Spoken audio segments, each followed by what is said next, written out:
Hey, it's Crack36 for X Knowledge Board Game Allied Headquarters. This is my game using the Captain's Global 40 expansion with UHD boxes. This is software is the UHD boxes, but the Global 40 expansion house rule game. Quite a game. I think I could probably. The rule book is pretty hefty. So I been trying to listen to it. Let's see if I can find it here. I'm going to pause it. All right, there is my um, version of it on Drive. It's 82 pages. It's got all these things: U.S. Marines, Waffen, Soviet mass, paratroopers, advanced production, escorts, strategic, expanded Pacific IPCs, D-Day, German U-boats, landing crafts, and much more. Okay, and that's the. They have a whole a real organization in Denmark and Netherlands, that area, that play these games. Quite a robust community. So um, we are going to show you where we're at. I'm trying to do Russian turns, um, just as a sort of a once a turn analysis. So what's going on? So these are all sorts of special troops. I mean, this is a German elite tank. Um, this is a special Panzer that attacks, defends at a 3, attacks at a 2. This is an elite infantry, I think. No, it's a Waffen infantry. Defends at a 4, dude. Okay, there is no equivalence with some of these German units with the Allies. They're specialized, they're highly skilled. This is an army group right here, this little symbol. So when you're doing your math, you can't just go here and go, oh, look, you can't click on this or anything. You got to go up to the Army group, which is the First Panzer, First, I think it's Waffen, First Corps, Second Corps, and First Waffen, maybe. Nope, second. That's a second Waffen. I guess that symbol maybe there in the corner. First Waffen. So these are all sorts of special stuff. I don't know if that's going to. Yep, that'll show up. So attacks at a 3, defends at a 4, moves 2. Right here, again, these guys defend at a 4. So how. Yeah, and then this one right here is just not your regular tank. This is a regular tank one right here with a tank general, and then I thought it was only 5, but he's got 6 in here. 7. I'm not sure what's going on there. Panzer General. 5 armor. That's what I thought was the army. And this, oh, he's got an extra tank general. I think that I'm not 100% sure. He might be the first one lost. He's got this as a replacement. I've listened to it several times, not all the way through this last term, but I'm trying to understand the rules. But the whole thing when you're doing this kind of stuff is you got to be able to do the math. If you can't do the math, then it's very, very hard to formulate a response. So um, that's why sometimes I will use edit, and I'll just drop all the units into this space to get some sort of idea. And the AAA does work, but it works in a not simple way. If you, for instance, brought up AAA here, I'll just do that. See, it's all got all these extra units, and then it's got this stuff, and it's complicated. And I'm glad I'm playing with someone who knows their computers, um, because again, this is just pretty far in the deep end, deeper than I. This obviously makes me a little bit woozy, so that's why I kind of depend on him, and I ask him a lot of questions. I don't consider myself to be in a competitive game. I consider myself to be in a learning game. And when I was a dad and I had 7 kids, 4 sons, 3 daughters, I never took games that were with my kids ultra seriously, because what I really wanted to do was teach them the game and make them love it. So I don't consider this a quote unquote real game. I'm still in the learning process. I do a lot of times employ strategies that are basic out of box strategies. For instance, if you took this Panzer outfit right here, this one right here, top middle of the board, right here, and you fought this, not including this guy. I don't think he can attack actually. I don't think he can. But if you took the 5 and the 1, that's 7 units. These 7 units are worth $33. If you bought 11 infantry and these attacked 11 infantry, who wins? Yeah, you guessed it. The infantry win. So as I'm sitting here with $34 going, can I do better than infantry? And the answer with all of these choices, I'll show you some of the choices. All of these choices is no. Um, Let me just show you. Let's see. I don't think I can work without going out of the game. But let me just show you real quick in edit mode. Go to add, and I go to the Russian unit. And those are all choices I can make. Engineers, commissars, guard, which defend well, infantry, elites, paratroopers. I've got deals on tanks. I could buy 6 tanks for like $22 or something like that. There's mass tanks, 12 for 3. And then I can do on top of that total tank war there it is, total for 10 for 3.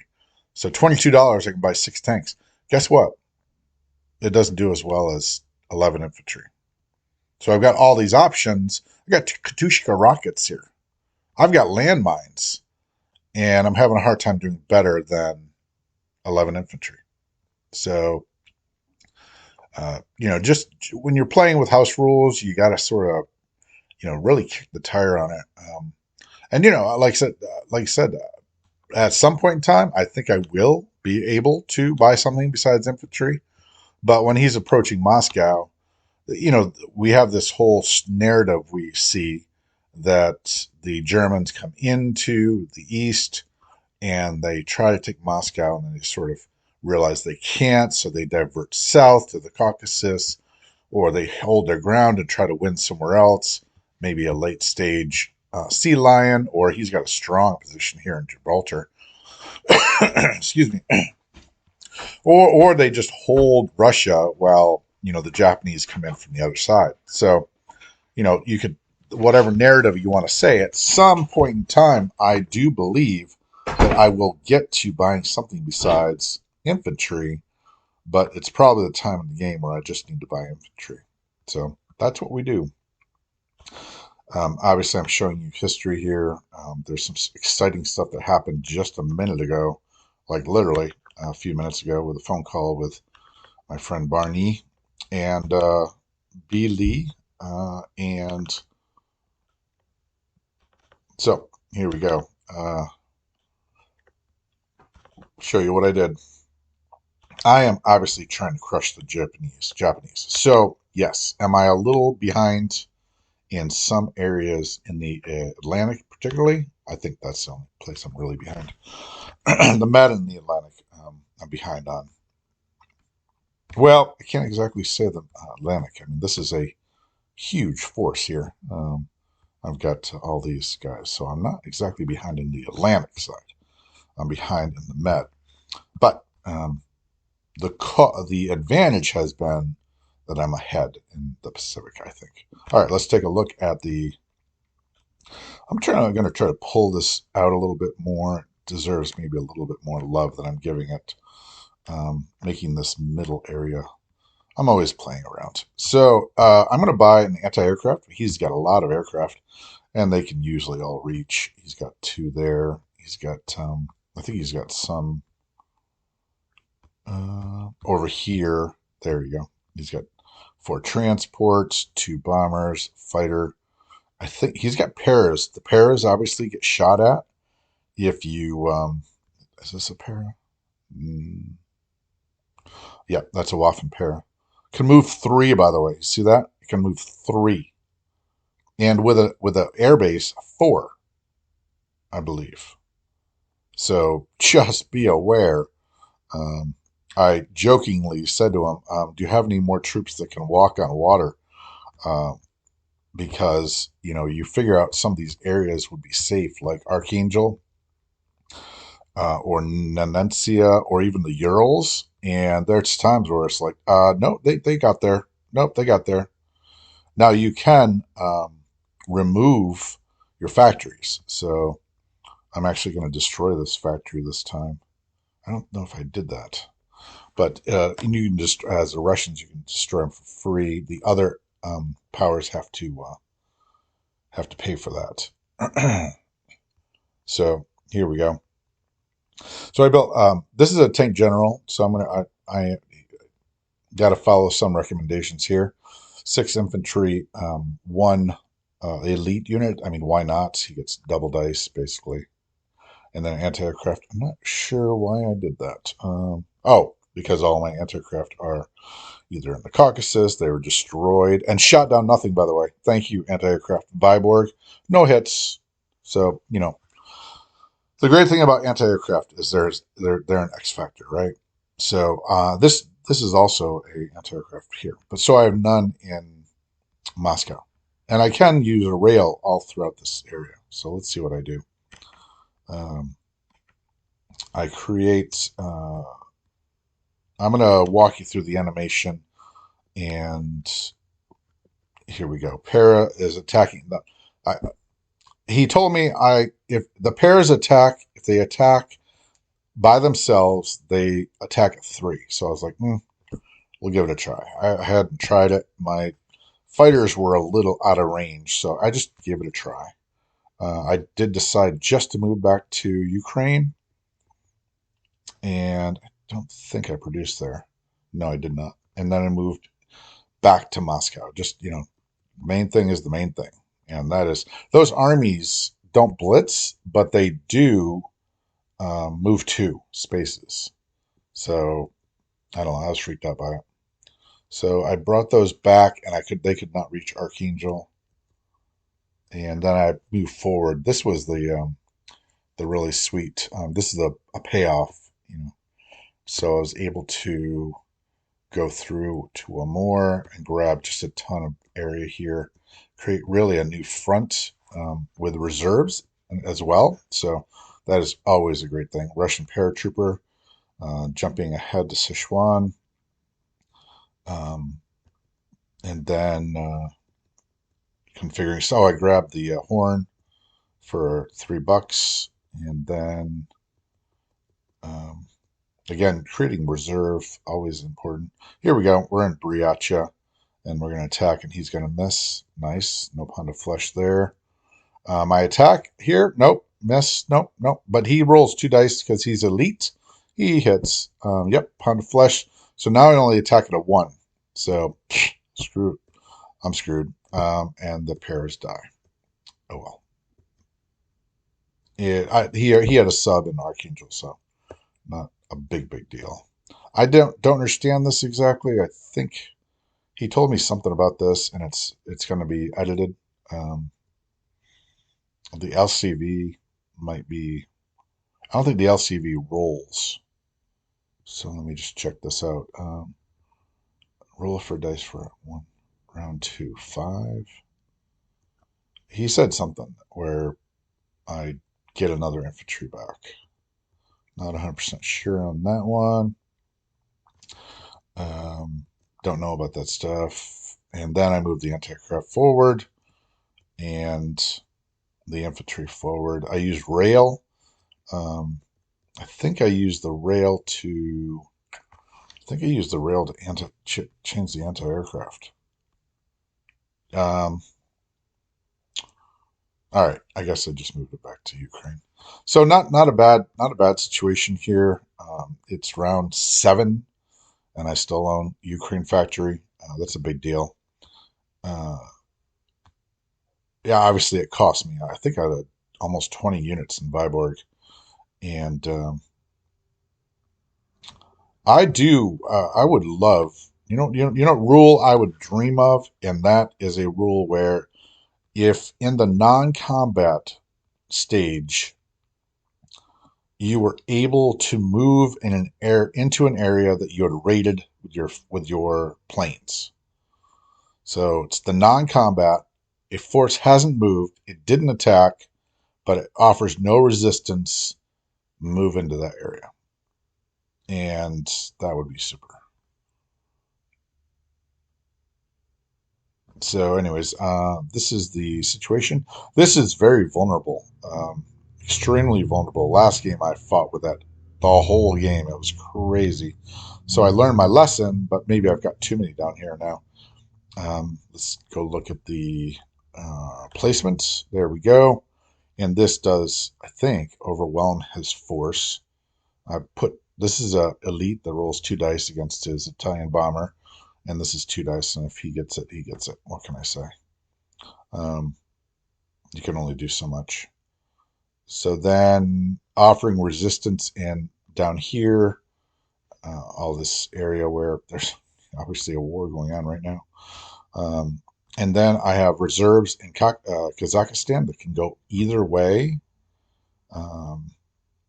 This is pretty strong. I don't think he's going to take that. So I could reach as far as Rostov. And importantly, I could reach as far as Moscow. And I can also offer support to the Chinese resistance here. But the big story is that the air strike against Amur last time, I think it was, wiped out his resistance, and his northern flank is crumbling. And then this is I'll just back this up a little bit. Let's see. This is the situation here where we have a large naval presence, reserves. Now he can get this force, some of this force up there. But I don't want this force to be able to go anywhere. So I'm pinning him up here. I don't need a Napoleonic victory. I've got more reserves here, and there's more coming. So we're going to keep this going and try to pin him. And then hopefully that starves him of ground units in Asia. Last time he owned all of China all game. And I barely was able to get China. And it's been my goal this time to make sure China stayed alive, which is obviously a drain on his resources and great for me. So, and here's what we do at the end. And this is the final situation. So yeah, good stuff. We just had a big battle in Season 7. I was able to rebuff his attempts to take it out. Fun game. This is he's dominating the North Pacific, the North Atlantic, and this is annoying. But if we take a look at this, my thought here is that the more he resupplies Gibraltar, let me say this: he should not be able to, as the German player, unless it's a broken game, resupply Gibraltar, take over Moscow, threaten London,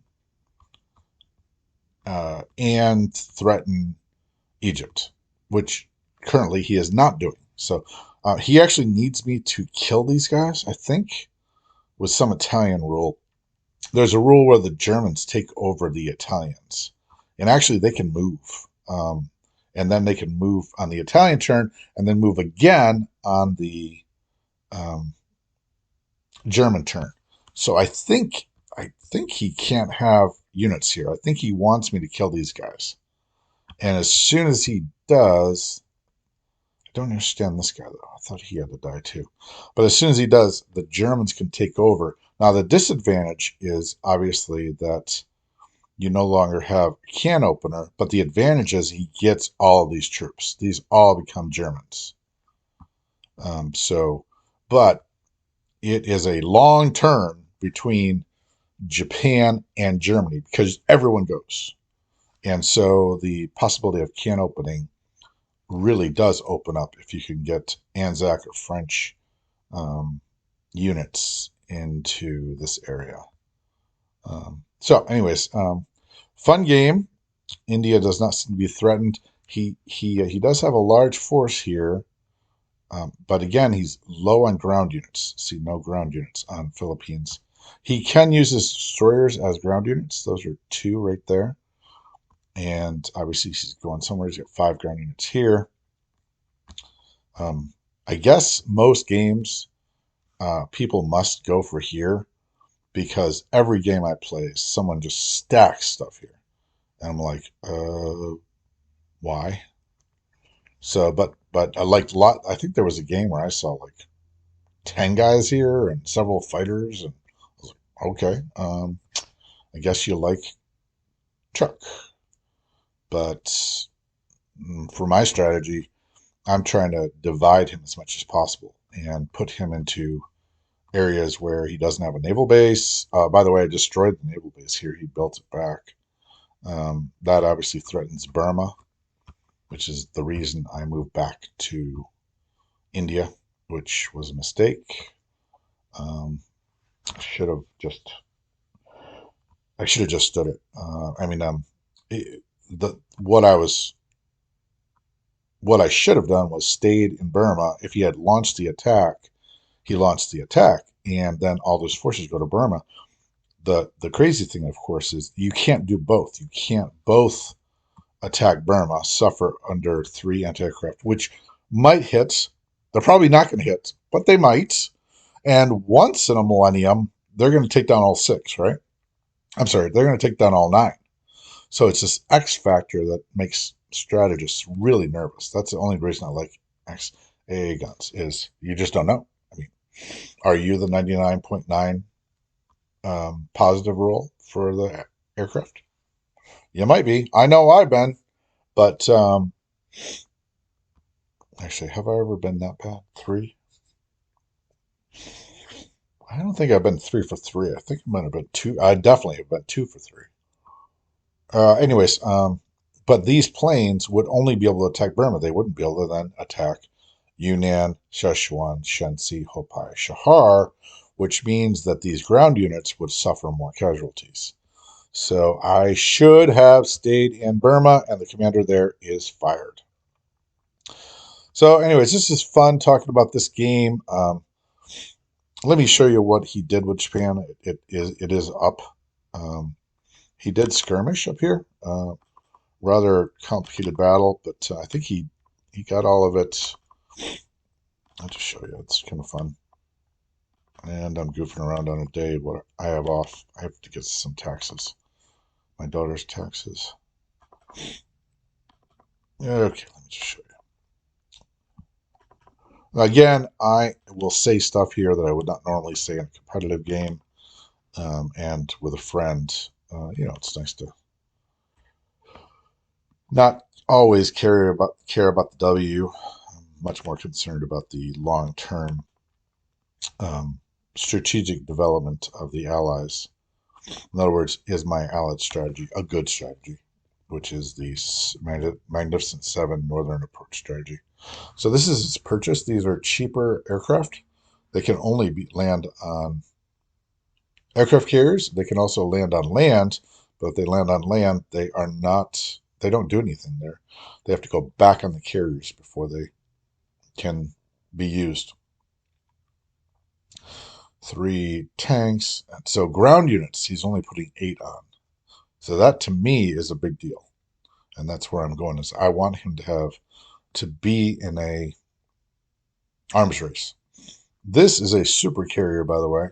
It is a heavy carrier. It rolls 2 dice on defense, has hit point of 3, and carries 4. All right, so let's go down here. I'll run you through the animation. I really, whatever. Amor is going to be attacked. Of course, he's going to raid that. Shahar is going to battle the front lines, which is exactly what I was hoping. And then he goes over here, which I was really hoping he would do. It's pretty exciting, actually, to see your plan actually come to fruition. So now, why did I want him to battle in New Guinea? Which by the way, he took New Guinea. I took it back.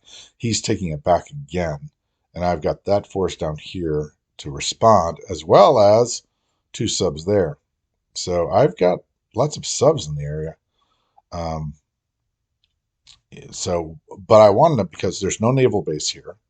He's only got 2 units, and um, this cannot render aid to anybody but itself. It is an expeditionary force by itself alone. I do wish I had placed everything in Queensland. If I did this, I would just kill these units. I would just kill these men, which would denudor him of all hope of expansion and render these forces rather useless.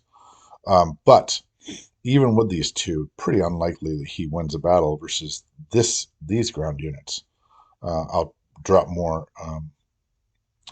units into this for good defense, but these are for all purposes. This force is out of the battle for 2 turns at least. He would have to go 1 turn to Caroline, and then from there he could actually go somewhere. He could also pick up more infantry, but he's put these out of position.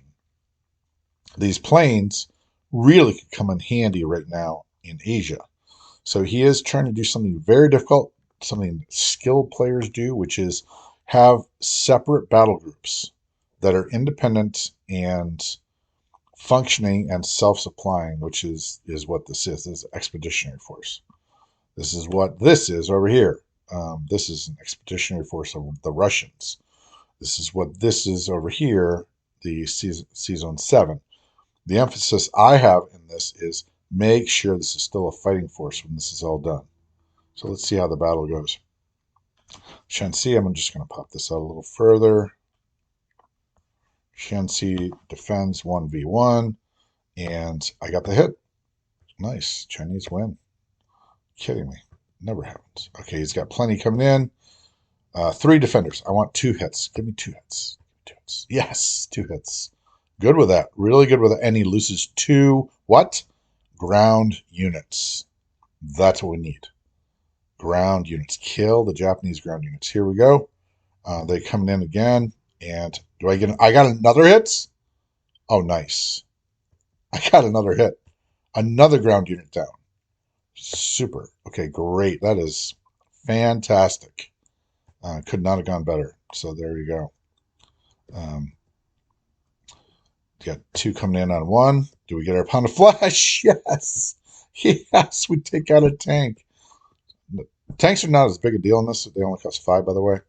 So I'm not necessarily not afraid of losing them. Here we go. Pound of flesh. No, miss. He gets it.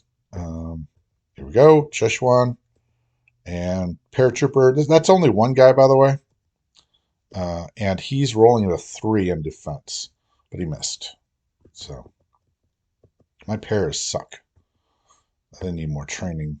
I've been losing battles all this game. Okay, do my infantry? Does he get it? He misses. Misses again. Oh, you're disappointing. All right, battle for a more.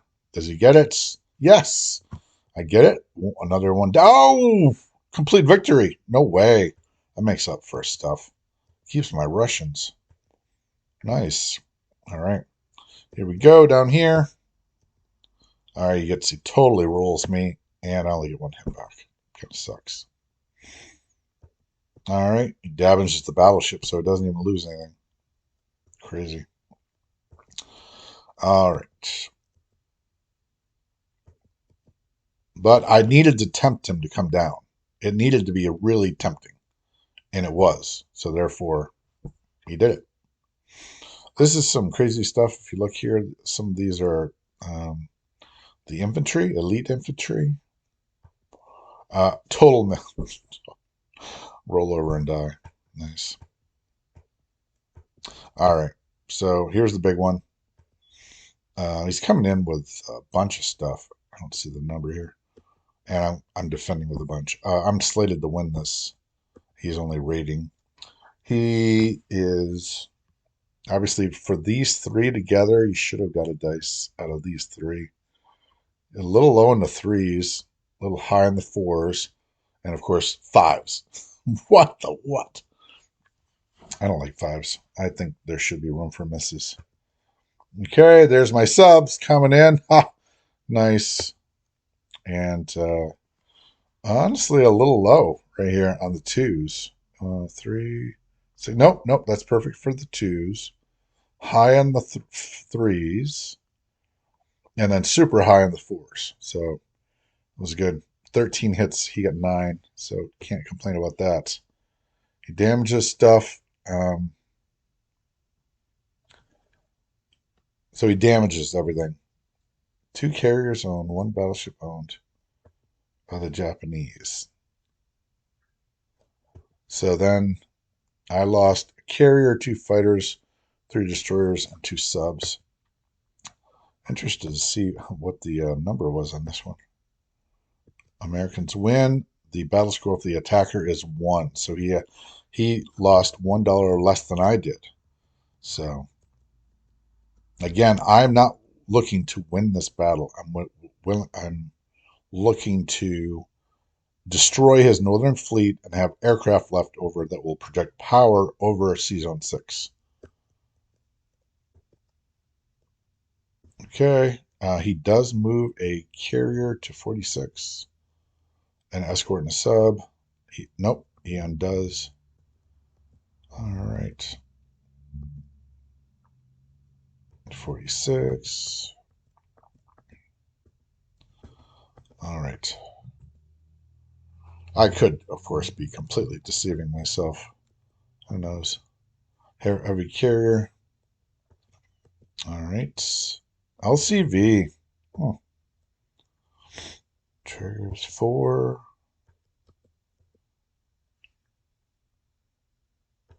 This free stuff is driving me crazy. A new battle. I don't understand it. They put more units into the Pacific, but it's even.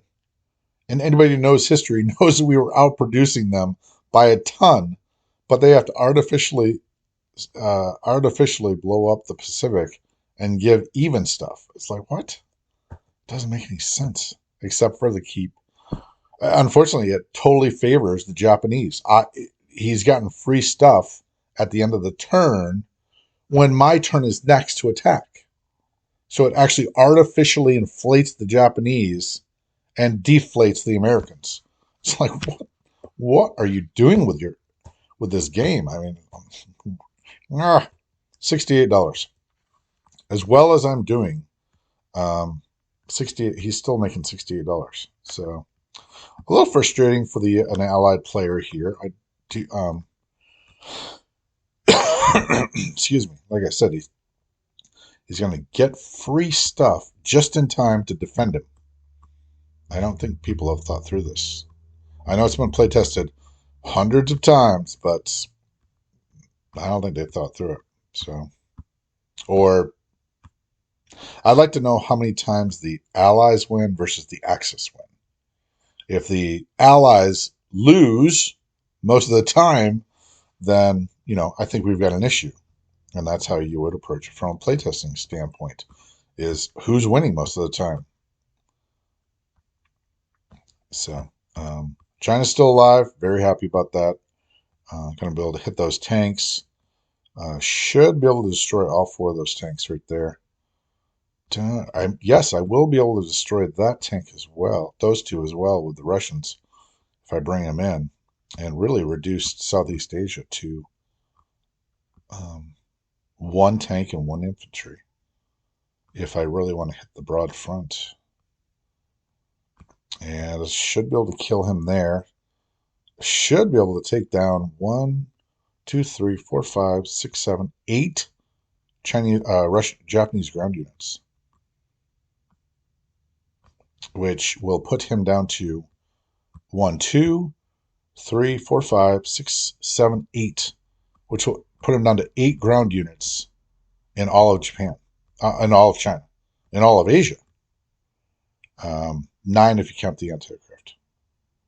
So that's I'm trying to make this a naval game, which is why this is me winning. It doesn't look like me winning, but that's me winning because those planes are needed in Asia. All these planes, look at what he's got here. He's got 6 here. He's got 7 here. That's me winning. I do not have to go in here and kill this fleet to starve Japan. I've got my Magnificent Seven, and there's my reinforcements. And that's not counting um, this force that projects power overseas on 6. So, and they might not be here. They might not. They might go to Russia as Lend Lease. I'm not 100% sure. But anyways, just a fun, intriguing. Like I said, I'm learning tons of rules. I'm learning every game. Oh, Barney wanted me to emphasize this. I don't know what year it is. Let me go back to the current game. And again, I'm having fun. I do pick at it.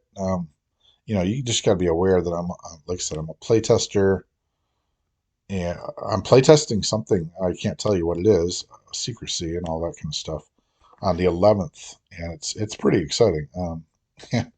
And it's pretty cool. I've seen a prototype once, and it is. Let's just put it this way: it's big. It is big in size. That's all I'll say. That's all I do not want to get in trouble. So, but it's big, um, and big in size and scope. So, um, I think I think Elites landed last turn. This was Partisans. We have Partisans now. Guard. We have Guard. Mass tanks. This is 42 for sure. We got that just now. I did have that option. Total War is in, so it must be. I think it's late 43.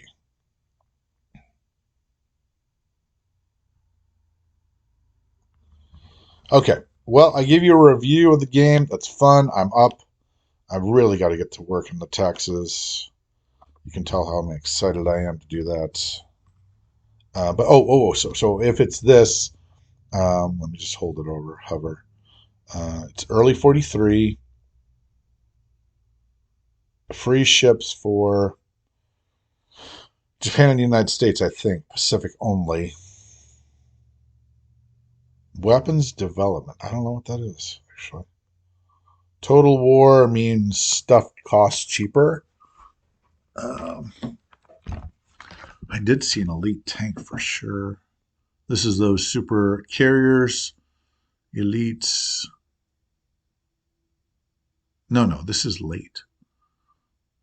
Late 43 takeover. Oh, this is that Italian takeover. I gotta find out about that. These are heavy bombers. That's interesting. I think those are tank killers. With a first strike with 3 attacks. What?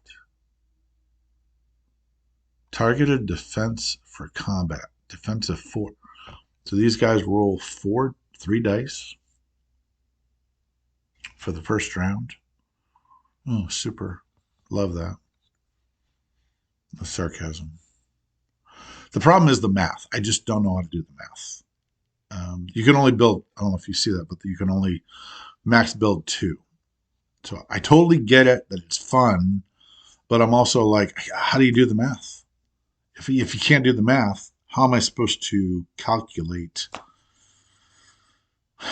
whether I can win the battle? So, I mean, unfortunately, that has meant that I don't know how to attack, except I know how to skirmish. But if this is up against me, I don't know how to attack that. I mean, that's just this X factor that I. So let's maybe play obviously more defensive, but that's okay. That's what Russia's supposed to be right now, and this is a fairly good position for round 7 with 2 spread of communism bonuses. Anyways, I've been yapping for a while. I hope you enjoyed it. I'm going to retire soon from UPS. Unfortunately, well, not unfortunately. Fortunately, I'm going to move on to using my brain, hopefully, instead of my brawn. But I think I'll have more time, but I'm not 100% because I know I'm going to be busy with school. So, Oh, I'm going back to school for a master's degree in divinity.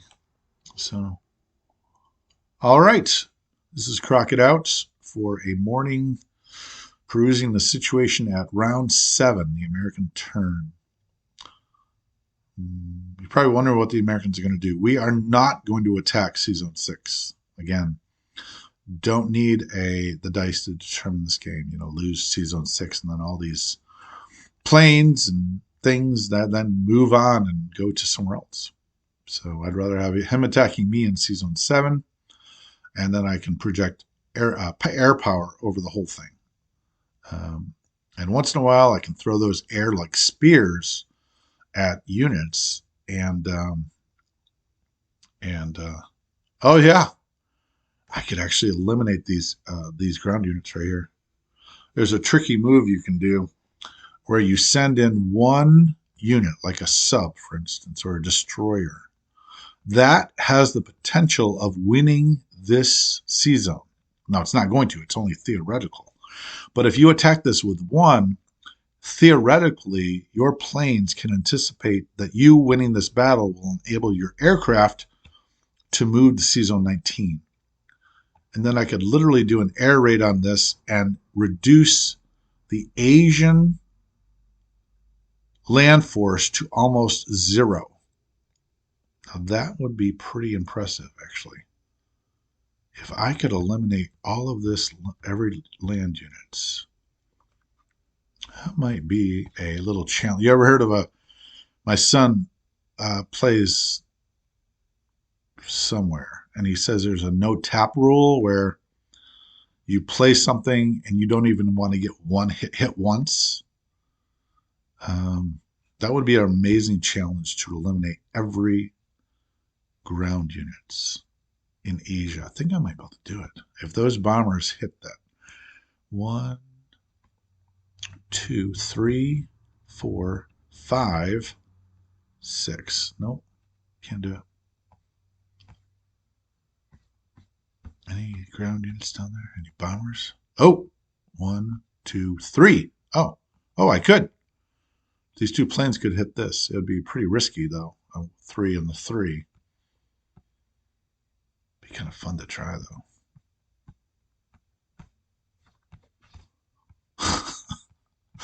That would be fun. I might do it. Dang it. Might not. I probably won't. But that's kind of fun. Kill every ground unit in Asia.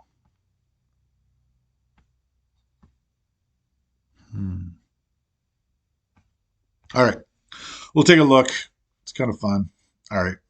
Oh, wait.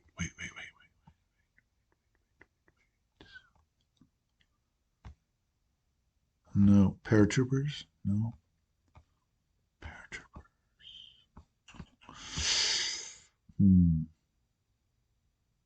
Nope. All right. Crack it out.